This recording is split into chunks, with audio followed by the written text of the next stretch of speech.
140 शब्द प्रति मिनट शुरू। सभापति महोदय, इस देश के किसान को उसकी मेहनत का उचित दाम मिलना चाहिए, इस बात से इनकार नहीं किया जा सकता है।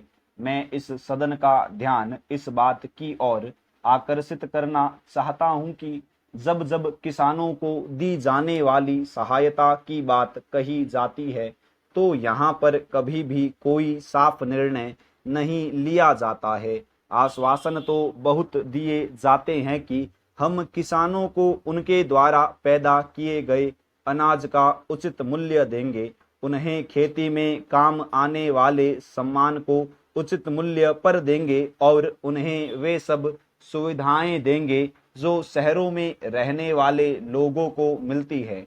किंतु मुझे दुख के साथ कहना पड़ता है कि इस सदन में दिए गए आश्वासनों को कभी भी पूरा नहीं किया गया है। कई बार किसानों को बाढ़ से या सूखे से बहुत नुकसान उठाना पड़ता है। उस समय सरकार की ओर से उनको पूरी सहायता नहीं दी जाती है।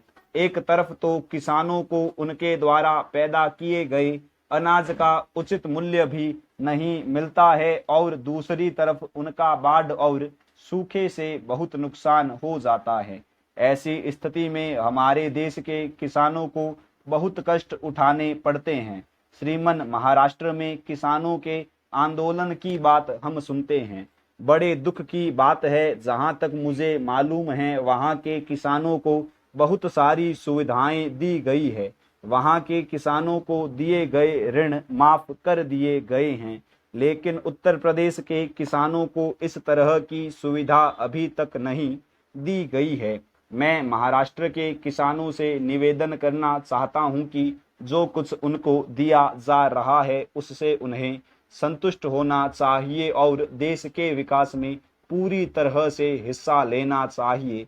मैं कृषि मंत्री जी से भी निवेदन करना चाहता हूं कि वे देश के प्रत्येक राज्य के किसानों को दी जाने वाली सहायता के विषय में जानकारी प्राप्त करें और ऐसे उपाय निकाले जिससे किसी को भी यह शिकायत न होने पाए कि अलग अलग राज्यों में अलग अलग तरीकों से किसानों को सहायता दी जा रही है। मैं माननीय मंत्री जी का आदर करता हूं।